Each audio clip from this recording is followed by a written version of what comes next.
Maintenant, je vais vous partager ce que j'ai vu sur Ruth. Ruth, cette femme courageuse, fidèle et remplie de bonté. Ruth, elle apparaît d'abord comme une simple belle-fille, moabite. Mais très vite, elle devient un symbole d'amour désintéressé. Et pourtant, rien dans sa vie n'a prédestiné à une telle destinée. Oui, car Ruth n'était pas une Israélite, elle était moabite. Et en Deutéronome 23, verset 3, il est écrit que l'Ammonite et la Moabite n'entreront pas dans l'assemblée de l'Éternel, et même après la 10e génération. Autrement dit, les Moabites étaient exclus du peuple de Dieu. Mais voilà, Dieu regarde le cœur. Et le cœur de Ruth était sincère, aimant. Ruth aimait profondément sa belle-mère. Elles avaient vécu ensemble les pertes, la douleur, le deuil, les difficultés de la vie. Et lorsque Naomi décida de retourner en Juda, Ruth aurait pu, comme Orpa, retourner vers son peuple, vers ses dieux, vers ce qu'elle connaissait, mais non. Au verset 16 à 17, elle prononce ces paroles magnifiques. « Ne me presse pas de te laisser, de retourner loin de toi, car où tu iras, j'irai, où tu demeureras, je demeurerai. Ton peuple sera mon peuple, ton Dieu sera mon Dieu. » Et ces mots montrent que Ruth a suivi sa belle-mère par amour et qu'elle a choisi de faire confiance au Dieu de Naomi. Car Ruth, elle ne connaissait pas encore Dieu, mais elle l'avait certainement vu au travers de sa belle-mère. Et parfois, c'est ainsi que Dieu se révèle, à travers la foi d'une autre personne. Ruth avait sûrement observé Naomi, sa manière de parler, d'aimer, de prier, même dans la douleur. Naomi avait sûrement été pour elle un modèle vivant. Et je crois que ce témoignage silencieux de foi a touché Ruth plus que n'importe quel autre discours.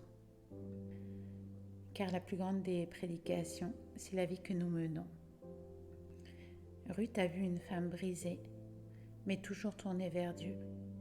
Elle a vu une foi vraie, pas une femme parfaite. Et c'est peut-être cette authenticité qui l'a poussée à suivre Naomi. Et ce que Ruth ignorait, c'est que ses choix, ses actes d'amour et de fidélité allaient changer son histoire. En suivant Naomi, elle allait entrer dans le plan de Dieu. Dieu a pris une femme rejetée par la loi et l'a placée au cœur de la grâce. Ruth n'avait pas grandi avec la foi de Naomi, mais l'amour a tracé un chemin dans sa vie. L'amour qu'elle portait à Naomi l'a conduit vers l'amour de Dieu. Et c'est là, pour moi, toute la beauté de son histoire. La foi naît parfois dans la fidélité simple, dans des gestes d'amour du quotidien, dans des choix silencieux mais sincères. En méditant sur Ruth, je me dis qu'elle incarne l'amour, la fidélité et la loyauté. Elle n'a pas cherché la gloire, elle n'a pas cherché la reconnaissance, elle a simplement aimé. Et c'est dans cet amour que Dieu l'a trouvée, ou qu'elle a trouvé Dieu. Je crois que chacun d'entre nous, à certains moments, on peut être un peu comme Ruth, fidèle sans tout comprendre, aimant sans tout savoir, avançant sans voir tout le chemin. Et peut-être que, comme Ruth, sans même le réaliser, nous faisons partie d'un plan beaucoup plus grand que nous. Une histoire où l'amour, la foi et la fidélité deviennent les instruments de la grâce.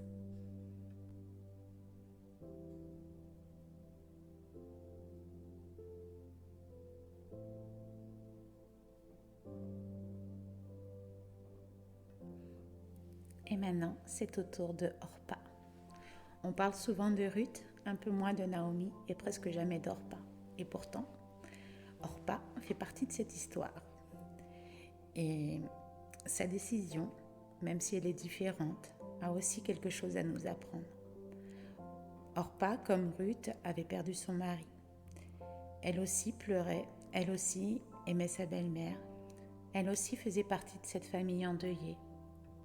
Et lorsqu'on lit Ruth au verset 8 à 10, on voit combien Naomi les aimait toutes les deux. Et on voit combien elles s'aimaient toutes les trois. Il est écrit qu'elles élevèrent la voix et pleurèrent ensemble. Orpa, elle n'était pas insensible ni égoïste. Elle aimait vraiment Naomi, et son cœur certainement était partagé.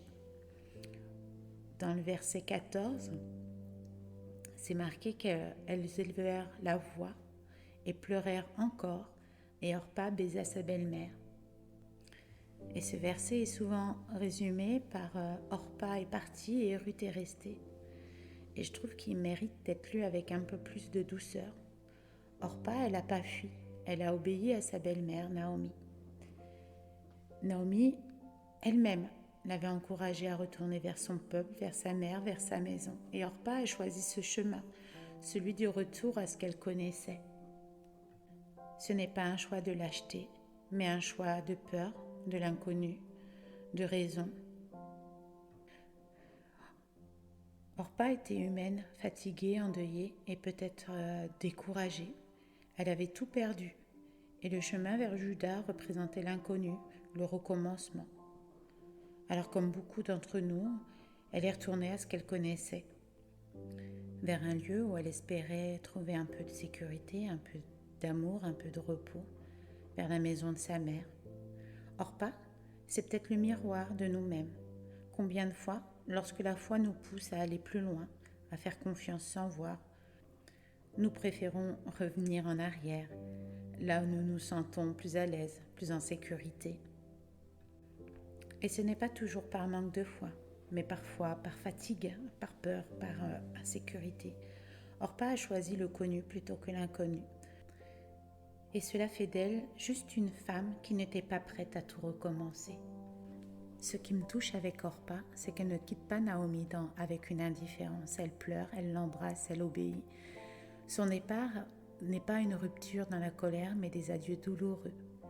Et même si la Bible ne parle plus d'Orpa, après ce moment, on peut imaginer qu'elle a gardé dans son cœur l'amour, la tendresse et la foi qu'elle a reçue auprès de Naomi. Orpa nous enseigne que chacun avance à son rythme. Tout le monde n'est pas prêt à marcher dans l'inconnu au même moment, mais l'amour qu'elle a eu, les larmes qu'elle a versées, montrent que même dans ses limites, elle avait un cœur sincère. Et parfois, Dieu agit au travers ceux qui partent. Chaque choix a sa place dans le plan de Dieu. Même ceux qui semblent être des recommencements. Orpa, je me dis qu'elle représente ces moments dans notre vie où on hésite, où on recule, où on ne se sent pas assez fort pour avancer plus loin. Et pourtant, Dieu ne nous rejette pas. Il ne rejette pas ceux qui retournent à ce qu'ils connaissent. Il continue d'aimer, d'attendre et de bénir. Orpa n'a pas écrit la suite de l'histoire, mais elle en a fait partie. Et je crois qu'en chacune d'entre nous, il y a parfois un peu d'Orpa, un cœur aimant mais hésitant, une foi fragile, un pas en arrière. Qu'en pensez-vous ? Je terminerai avec cette question. Sommes-nous parfois des Naomi, fidèles dans la tempête, des Orpa, qui retournent à ce qu'elles connaissent, ou des Ruth, utilisées par Dieu sans même le savoir ? Moi, je pense que on est un peu des trois. Ça dépend de notre saison. Avant de vous laisser, je vous propose de faire cette prière ensemble. Seigneur, par cette méditation et cette histoire, je reconnais que tu vois et que tu connais toutes les situations, tous les événements de ma vie, passé, présent et futur. Tu regardes au cœur avec amour. Tu sais toutes choses. Aussi, je te remets ma vie et la situation par laquelle je passe actuellement. Comme ces trois femmes, Orpa, Ruth et Naomi. Tu connais mon cœur, mes choix, mes questions.